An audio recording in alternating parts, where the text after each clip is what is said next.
우리 말씀 보겠습니다. 레위기서, 우리 구약 성경, 창세기, 출애굽기, 레위기, 우리 12장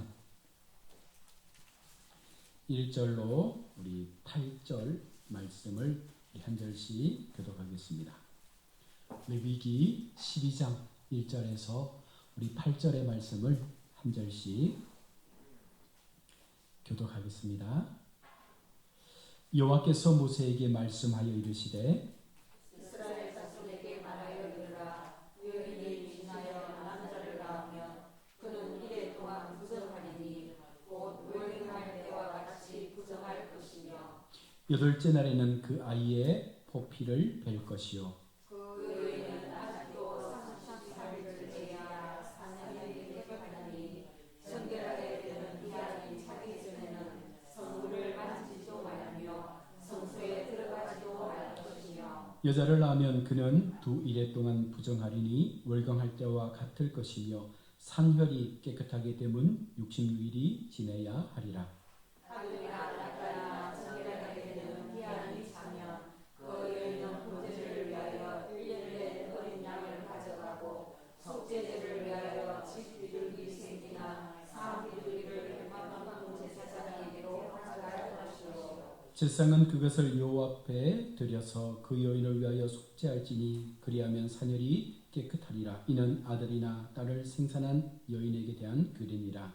그 여인이 어린 양을 바치기에 힘이 미치지 못하면 사 비둘기 두 마리나 집 비둘기 새끼 두 마리를 가져다가 하나는 번제물로 하나는 속죄제물로 삼을 것이요 제사장은 그를 위하여 속죄할지니 그가 정결하리라. 아멘.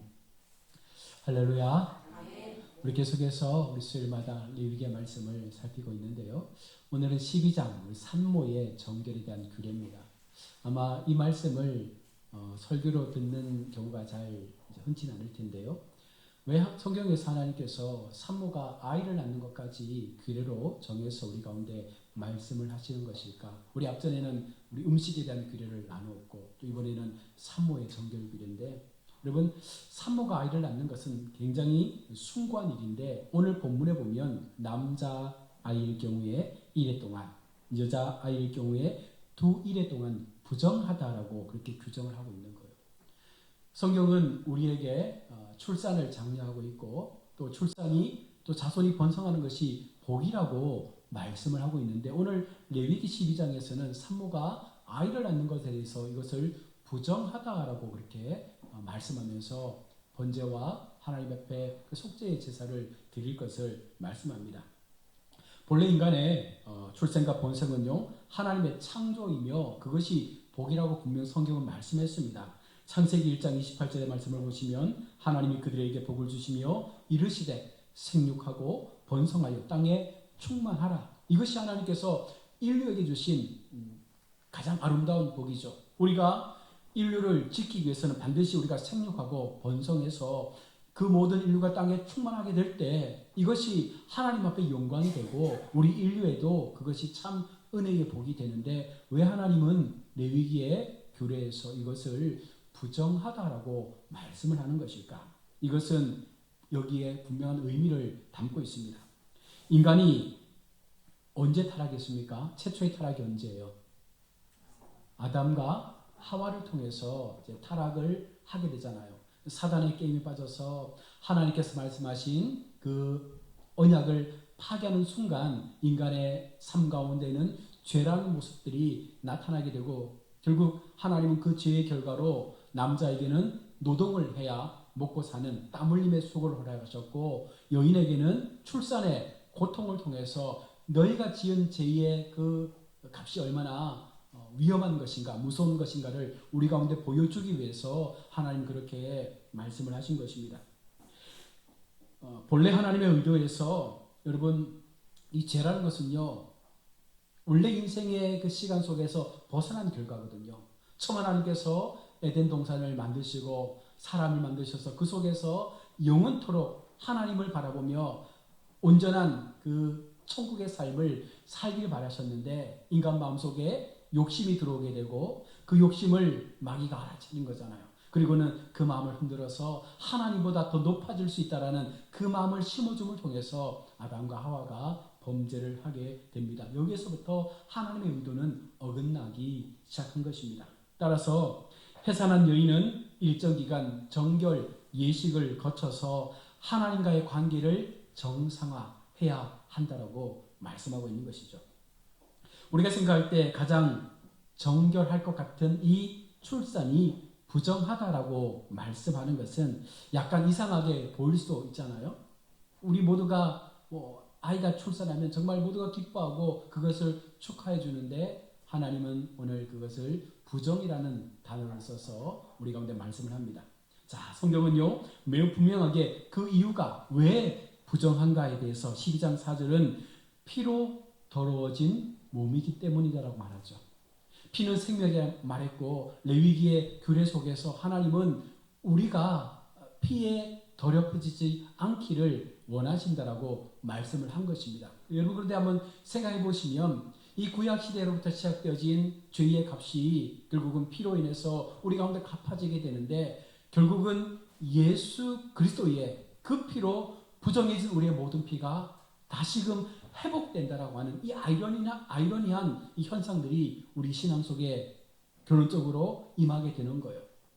모든 피가 우리에게 부정한 피로 남았습니다. 그래서 피를 가까이 하는 자나 피를 만지는 자나 피에 접촉된 자는 무조건 하나님 앞에 부정의 어떤 모습을 입게 되어져서 일정 기간 동안 분리되어 있었고 그 기간이 지났을 때 제사장을 통해서 정결하다고 하는 그와 같은 소리를 들었을 때 다시금 이 공동체 안으로 들어갈 수 있었는데 예수 그리스도의 피가 이 땅의 모든 죄악의 피를 온전케 하셨다는 거예요.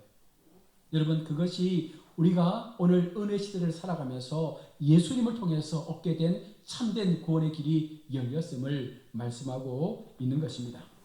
여기서 좀 더 우리가 깊이 생각한다면 이 부정하다라는 의미는 우리가 우리의 죄된 이 존재를 설명하는 것일 수도 있다는 거예요. 아담과 하와가 타락한 이후에 본래적 우리가 원죄를 가지고 태어났다는 것을 잊지 말아야 한다는 것입니다. 그래서 산모를 통해서 출산하는 아이도 어떤 것을 갖고 태어나는 거예요? 죄를 가지고 태어나는 거예요. 우리가 성선설, 선악설 이야기하지만 인간은 처음부터 타락한 존재라는 것을 우리가 기억해야 된다는 것입니다. 그래서 출생하는 것 자체를 하나님께서 그냥 무조건 부정하다라고 말씀하는 것이 아니라 그것을 통해서 우리가 타고난 죄의 삶을 가지고 있다라는 이것을 깨달을 때 우리가 회개할 수 있는 마음을 갖게 되는 거예요.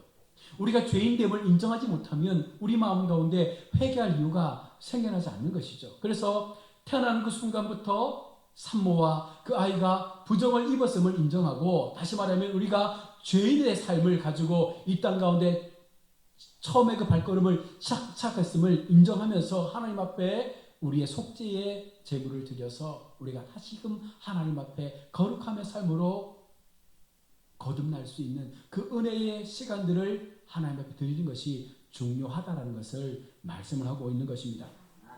그래서 남자아이의 경우 33일, 여자아이의 경우 66일이 지난 후에 정결하게 되는 이 기한이 차면 산모는 하나님 앞에 1년 된 어린 양을 가지고 번제를 드려야 했고 또 속죄를 위하여 집비둘기 새끼나 산비둘기를 드려서 그 속죄의 제물을 드려야 한다라고 오늘 본문은 말씀을 하고 있습니다.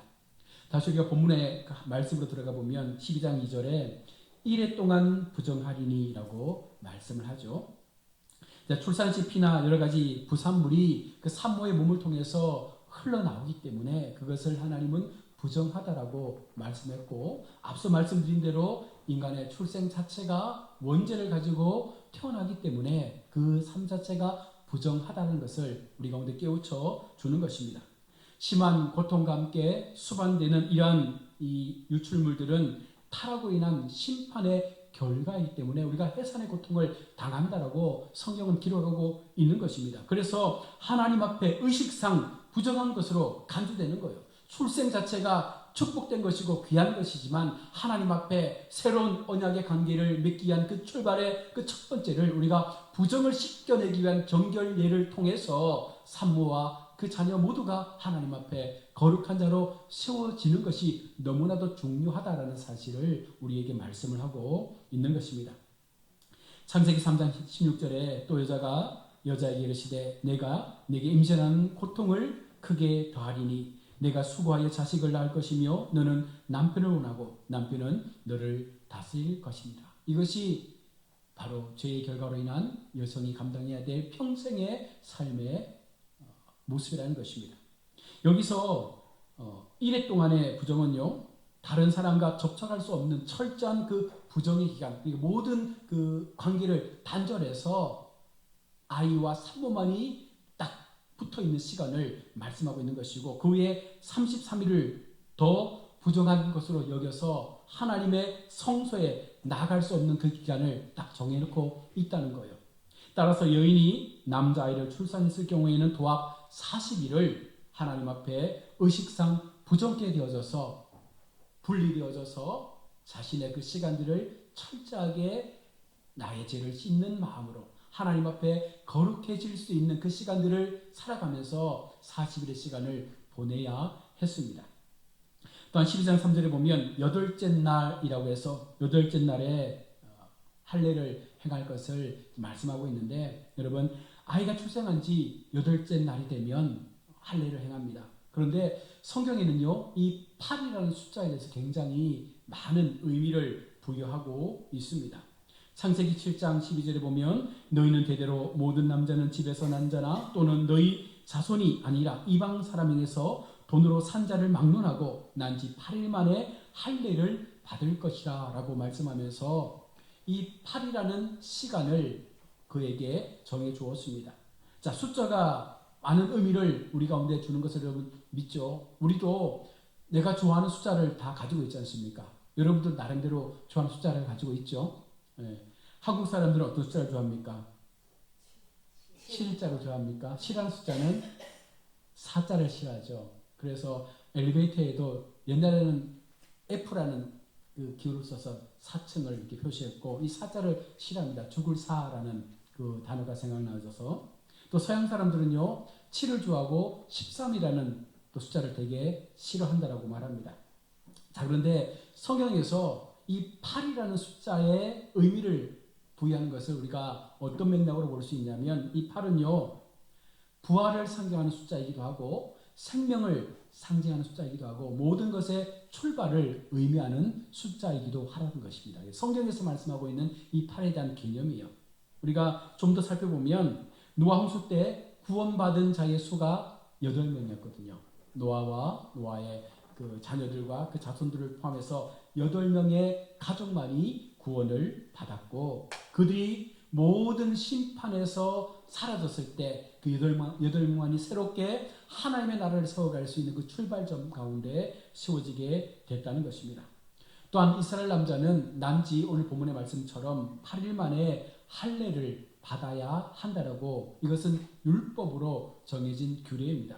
할례를 받는다는 것은 이 어린아이가 새롭게 태어난다는 것을 의미하는데, 하나님의 백성으로 다시금 태어난다는 거예요. 표피를 잘라내고 남자아이들이 평생의 삶을 살아가면서 그 표피를 잘라낸 것을 바라보면서 무엇을 기억하는 거예요?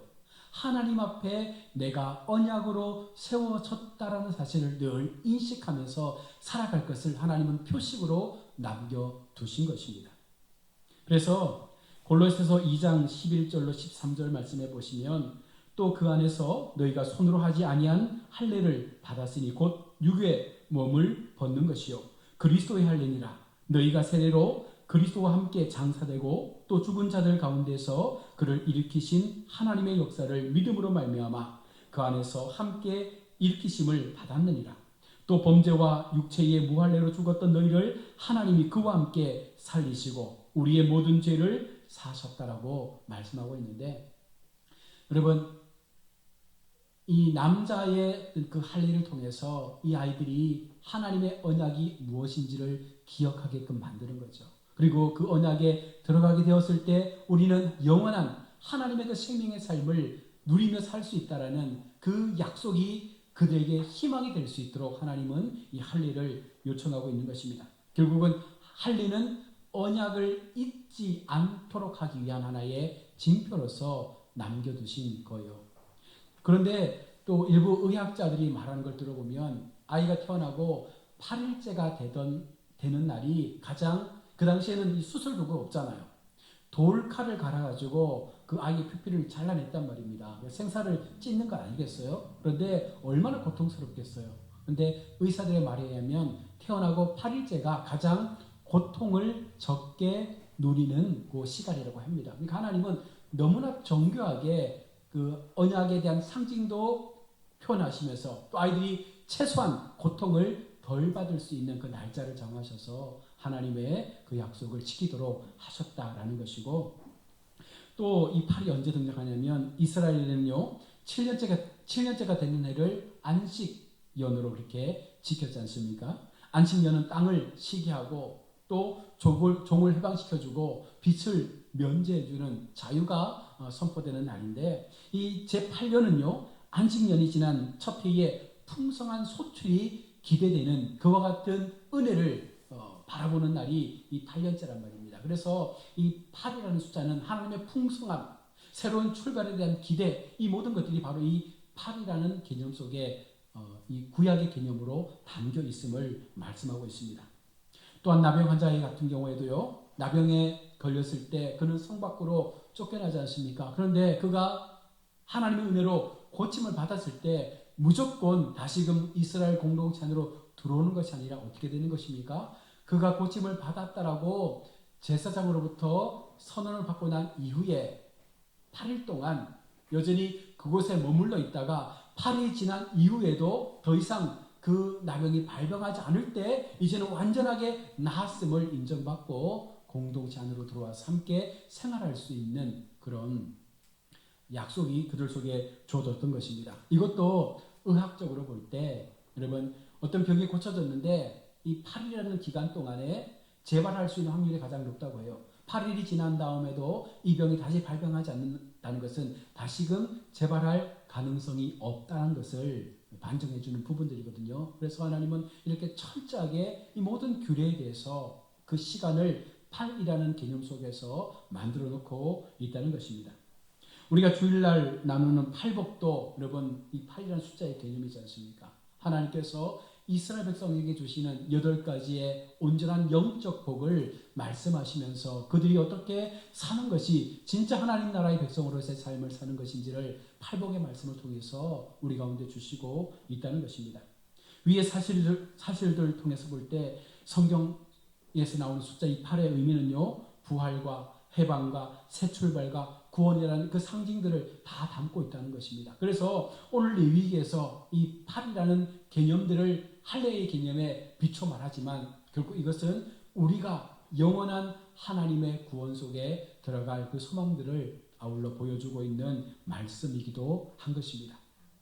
계속해서 우리 12장 4절에 보면 이제 사녀리 깨끗하게 되어지는 모습을 기록하고 있는데, 출산시 흘린 산모의 피는 의식상 부정하다라고 말씀을 드렸습니다. 따라서 이 말은 하혈로 인한 산모의 의식적 부정이 이제는 깨끗하게 씻겨졌다라는 것을 의미하는 것이죠.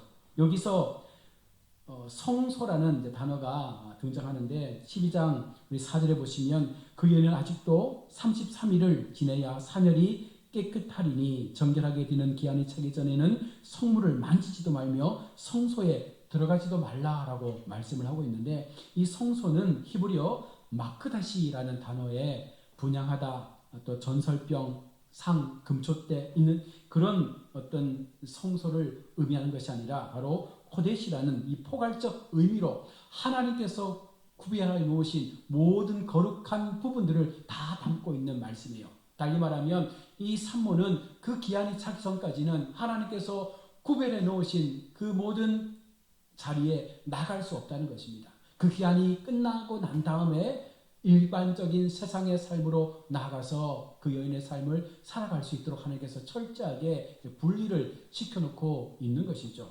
여기에는 하나님의 사랑이 담겨 있다고도 우리가 말할 수 있죠. 여러분 옛날에 아들을 놓거나 딸을 놓으면 금줄을 묶어놓고 고초하고 뭘 달았습니까? 숯을 달아서 이렇게 묶어 놓잖아요. 그러면 사람들이 그 집에 들어가요, 안 들어가요? 안 들어갑니다. 왜 안 들어갑니까? 혹시라도 아이에게 병이 옮겨질까 싶어서 어느 정한 기간만큼은 그 금줄넘으로 들어가지 않는 것과 동일한 맥락인 거예요. 하나님은 산모의 건강과 아이의 건강을 지키기 위해서 이 부정에 대한 부분들도 분명히 있지만 산모의 그 시간들을 지켜주면서 이 산모가 건강하게 회복될 수 있도록 도와주기 위한 하나님의 사랑도 그 속에 담겨 있는 것입니다. 자, 그런데 이 남자아이와 여자아이가 다른 거예요. 이 구분하는 시간적 개념이 다른 거예요. 12장 5절에 보면 여자아이를 낳으면 며칠입니까? 66일 동안 부정하다라고 말씀합니다. 두 일의 동안은 2주간 곧 14일을 가리키는데 즉 사람을 대할 수 없는 철저한 부정의 기간이 14일이고 그 성물과 성소에 접촉할 수 없는 그 부정의 기간이 또 합쳐서 66일이 되는 것입니다. 그래서 도합 80일 동안 부정한 자로 간주되어져서 여자아이를 낳았을 경우에는요 더 2배로 긴 시간을 그 공간 안에 가두어져서 보내야 했던 거예요. 왜 그랬을까요? 여기 어떤 의미가 있겠습니까? 남자아이와 여자아이의 무엇이 달라서 하나님께서 이 기한들을 다르게 했을까요? 이것은 여자가 먼저 죄를 범했음을 보여주는 말씀이에요. 디모데전서 2장 14절의 말씀을 보시면 아담이 속은 것이 아니고 여자가 속아 죄에 빠졌음이라 라고 말씀을 하고 있습니다. 이것은 원죄의 책임이 남자보다 누구에게 더 많다? 여자에게 더 많다라는 것을 말씀하면서 그러니 그 시간도 2배로 많아지게 된 것인데 이것은 그만큼 하나님은 이 죄에 대한 부분들을 민감하게 다루고 있는 것이고 또 달리 말하면 여기에도 사랑이 포함되어 있거든요. 여자를 낳았을 경우에 산모가 더 오랜 시간 쉼을 가져야 되는 이유가 무엇이냐면 여자의 모습은요, 사명은요, 생명을 출산하는 그런 모습을 갖고 있지 않습니까? 그래서 여자아이가 갖고 있는 생명 출산의 어떤 그런 그 중요성을 간직하고 있기 때문에 여자에 대해서만큼은 그만큼 오래 쉬고 더 오래 회복할 수 있도록 하나님께서 또 사랑의 배려가 그 속에 담겨 있다라고도 말씀을 하고 있습니다. 그러면서 이제 6절로 8절에서는요. 그렇게 이 부정의 시간들을 정해놓고 난 이후에 이제 그것이 끝났을 때 어떻게 그러면 하나님 앞에 이 정결례를 드려야 되는가? 이 산모가 드려야 되는 이 정결례를 말씀합니다. 정결케 되는 기간 남자아이는 40일, 여자아이는 80일 이 찬 그 시간이 끝났을 때 최종적으로 번제와 속죄제를 통해서 산모가 깨끗하게 되어지는 제사장을 통해서 선언을 듣는 시간들이 필요한데요. 여기서 번제는 어떤 의미냐면 출산에 대한 감사와 헌신을 다짐하는 거예요. 하나님께서 나에게 생명을 출산할 수 있는 은혜를 주신 것에 대한 감사와 그리고 나와 이 아이가 하나님 앞에 온전한 헌신의 삶을 통하여 마지막까지 하나님을 위한 삶으로 나아갈 것을 고백하는 그 마음이 바로 이 번제의 제사 속에 담겨 있는 것이고 또 속죄제는 출산에 따른 아까 부정의 모습이 있었지 않습니까? 그것을 속하는 제사가 바로 속죄제를 통해서 하나님 앞에 드려지게 될 때 이들 속에 부정이 제거되는 은혜가 나타나게 된다는 것입니다. 그래서 각 예물은 번제의 양과 속죄제는 비둘기 혹은 산비둘기를 통해서 그 번제의 제물을 드리도록 했습니다. 이것도 결국은 가난한 자가 양을 잡을 수 없을 때 비둘기를 잡아서 하나님 앞에 속죄할 수 있는 은혜를 허락해 준 것이죠. 그래서 마리아는 누가복음 2장 24절에 예수님을 낳고 난 이후에 맨 이 똑같은 절기의 시간들을 보냈습니다. 그리고 산비둘기 한 쌍이나 혹은 어린 집비둘기로 번제와 속죄제를 드렸다라고 누가복음 2장은 우리에게 말씀을 하고 있거든요. 예수님께서도 결국은 레위기에서 말씀하고 있는 하나님의 그 정결례를 지키면서 우리 가운데 그것을 먼저 선행으로 보여주시고 이후에 예수 그리스도께서 십자가에 죽으시는 그 생명의 피가 흐르기 전까지는 동일한 이 모든 것들을 다 감당하셨다는 거예요. 그러니 우리는 이제 은혜 시대에 살고 있는 것이죠. 예수님의 피로 이 모든 것들이 이제는 우리가 지키지 않아도 될 수 있는 은혜에 살고 있는 시간들을 살고 있습니다. 여러분 주님 역시 죄가 없는 분이시지만 인간의 몸을 입고 오셨기 때문에 죄가 있는 사람들처럼 번제와 속죄제의 제물을 드린 거예요. 그것이 바로 우리 가운데 모델링으로 보여주신 것이죠. 너희도 이렇게 해서 하나님 앞에 거룩함에 이 부정으로부터 너희의 몸을 깨끗하게 씻을 수 있는 은혜 앞에 우리의 삶을 내어드릴 것을 말씀하고 있는 것입니다. 우리는 원래 죄인이라는 이 사실은 성경은 계속해서 우리 가운데 말씀을 하는데 우리가 이것을 잊어버려서는 안 됩니다. 그래서 산모 혹은 부모가 자녀에게 반드시 가르쳐야 되는 것은 이 할례의 정신이죠. 우리가 하나님 앞에 어떤 언약 안에 들어와 살고 있는지, 우리가 원래는 어떤 모습으로 하나님 앞에 범죄의 어떤 모습을 가지고 있었는지, 그런데 어떻게 하나님께서 우리에게 그 원죄로부터 우리를 자유케 하시는 은혜를 주셨는지를 부모는 자녀에게 가르쳐야 되고, 자녀는 그것을 날마다 언약을 바라보면서 지킬 수 있는 삶으로 나아갈 수 있도록 하는 것이 가장 하나님 앞에 건강한 가정의 모델이 될 수 있음을 말씀하고 있는 것입니다. 오늘 우리 귀한 3명의 아이들이 와 있는데 제가 이 아이들 보니까 제가 결혼하고 아이 켰을 때가 생각나는 것 같아요. 저희도 아들 셋이 있거든요.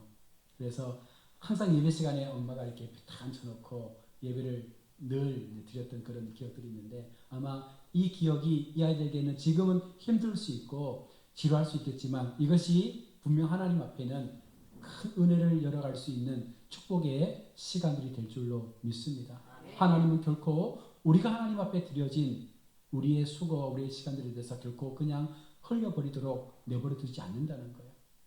반드시 하나님께서 우리가 어떤 모양으로든 하나님 앞에 기쁨의 어떤 제사를 드리고 하나님 앞에 영광된 삶의 모습을 통해서 하나님을 위한 시간을 내어드릴 때 하나님은 반드시 하나님의 때가 되어지면 그 모든 길들을 하나님의 방법대로 갚아주시는 은혜가 나타나게 된 줄로 믿습니다.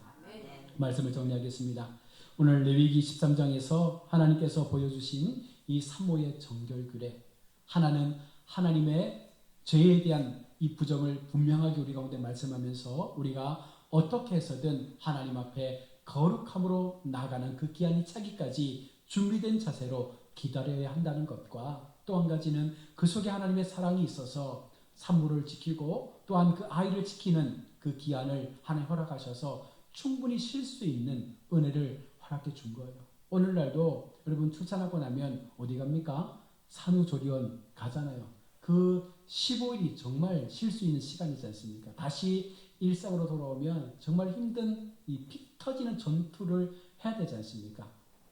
만약 이 구약의 말씀대로라면 남자를 놓고는 40일을 쉬어야 되고 여자아이를 오면 80일을 쉬게 해주면 참 좋을 텐데 그게 잘 안 되는 현실이 안타깝긴 하지만 어쨌거나 우리가 하나님 앞에 하나님을 믿는 백성으로서 이 레위기의 법 가운데 보여주신 하나님의 이 규례들이 얼마나 우리가 중요한지를 늘 기억하면서 우리가 하나님 앞에 어떤 모양으로든 하나님이 원하시는 삶의 자리 속에서 끝까지 비록 구약의 말씀이라 할지라도 결국 이것이 예수님을 보여주는 하나의 그림자의 예표 아닙니까?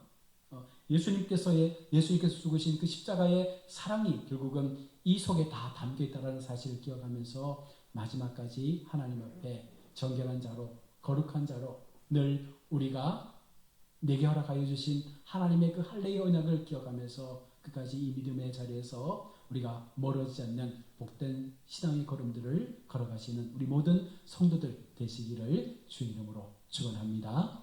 아멘. 기도하겠습니다.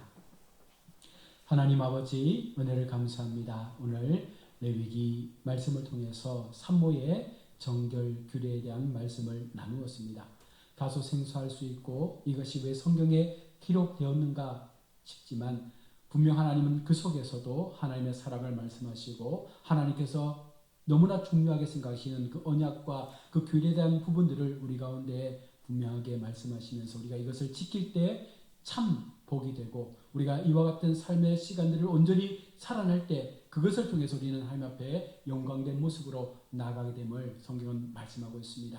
늘 하나님 앞에 우리의 삶을 번제로 또 속죄제로 드림을 통해서 늘 내가 하나님 앞에 희생되어지고 늘 나의 죄가 주님 앞에 고백되어져서 언제라도 주님 앞에 기쁨으로 거룩함으로 구별됨으로 세워져서 주님의 기쁨의 삶을 살아드릴 수 있는 우리 모든 가야교회 성도들 되게 하여 주시옵소서. 거룩하신 예수님 이름으로 축복하며 기도드립니다.